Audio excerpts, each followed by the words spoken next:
mơ o đây thọt đây mơ nghe đi mơ thọt sợ đây sợ bên nào nè dạ ơi o đây thọt thọt mệt cái đây trịch mệt mình đâu thọt này thọt nè phải nè mơ anh ôn mơ chà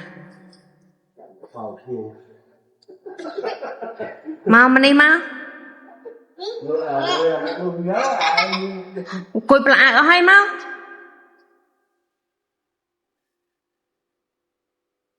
mơ mau ê mau người chơi giờ mất đặt cho môn đại anh lâu quá bên đây ạ bạp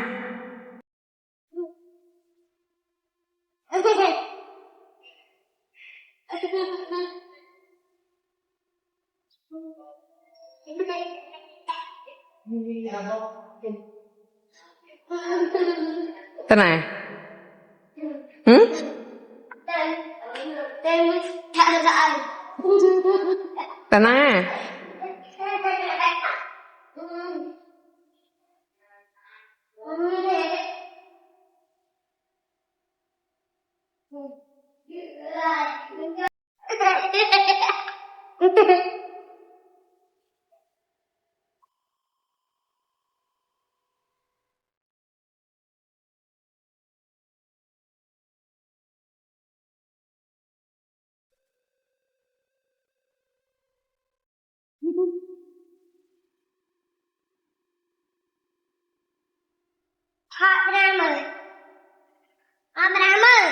thọ tục ôn bi mơ anh mẹ ta ôi mạ mớ con nha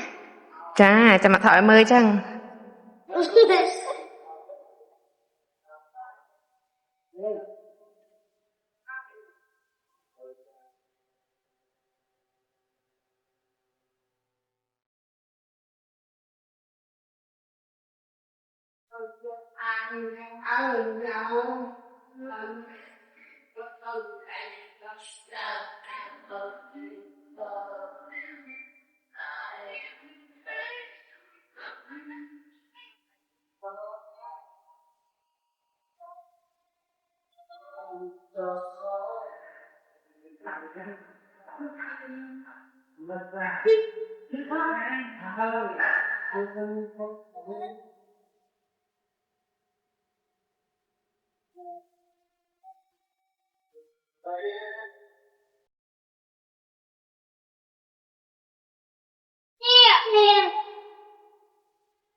quát quát